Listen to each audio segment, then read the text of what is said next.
यहाँ खुश आमदेद कहते हैं। देखिए, ये एक बड़ी तारीखी जद्दोजहद का आगाज है। ये एक ऐसी जद्दोजहद का आगाज है जो सिविलियन मार्शल लॉ के खिलाफ शुरू हुई है।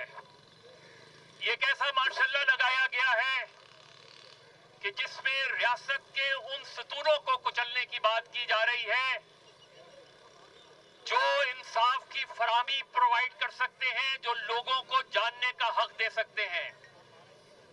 पहला वार अदलिया पे किया गया और अब ये दूसरा वार मीडिया पे किया गया है। और ये आज की बात नहीं है।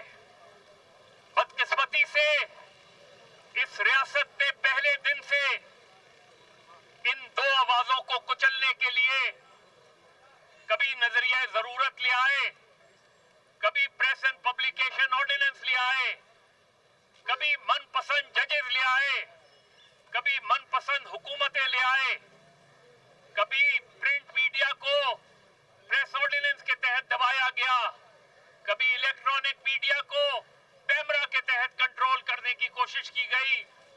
और अब 2016 के बाद से डिजिटल मीडिया टारगेट है।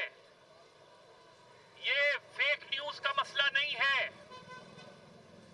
ये खबर देने का मसला है। जो लोग खबरें देना चाहते हैं वो उठा लिए जाते हैं। जो लोग खबर देते हैं उन्हें लापता कर दिया जाता है। उन्हें किसी पैका ऑर्डिनेंस के जरिए लापता नहीं किया जाता। जो कुव्वतें इस पैका ऑर्डिनेंस, इस पैका एक्ट को लेकर आ रही हैं, ये वही कुव्वतें हैं जो पिछली हुकूमत में पैका ऑर्डिनेंस ला रही थी। ये वही हुकूमत, ये वही सोच है जो 2016 में पैका एक्ट बना रही थी। ये न अता ताड़र साहब की जिम्मेदारी है, ये न मरियम औरंगजेब के बस की बात है, ये न फवाद चौधरी के बस की बात थी, ये इन लोग बस की बात ही नहीं है। इसलिए ये जॉइंट एक्शन कमेटी की बड़ी अहम जिम्मेदारी है। अगर आपने इस एक्ट को वापस न करवाया तो यकीन जाने, मैं हमेशा से कहता हूं, क्योंकि ये तनकीद की जाती है कि सहाफत को जिम्मेदार होना चाहिए, और ये मैं बात तस्लीम करता हूं, तो सहाफत की जिम्मेदारी क्या है? सहाफत की बुनियादी जिम्मेदारी लोगों को जानने का हक देना है, और उस हक को छीना जा रहा है। उस हक को कुछ रियासत के अनासिर अपने कंट्रोल में रखना चाहते हैं। इसीलिए इस एक्ट की अगर आप शक़ें पढ़ें तो मुझे पूरा यकीन है कि यह ताड़र साहब का बनाया हुआ नहीं है। मुझे यह भी यकीन है कि शायद ये मोहसिन नकवी साहब के बनाया हुआ भी ना हो।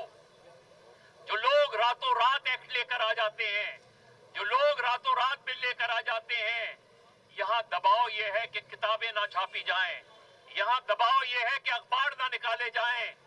कल अखबारात पर पाबंदी थी, फिर चैनल पर पाबंदी लगी, और अब सोच पर पाबंदी लग रही है।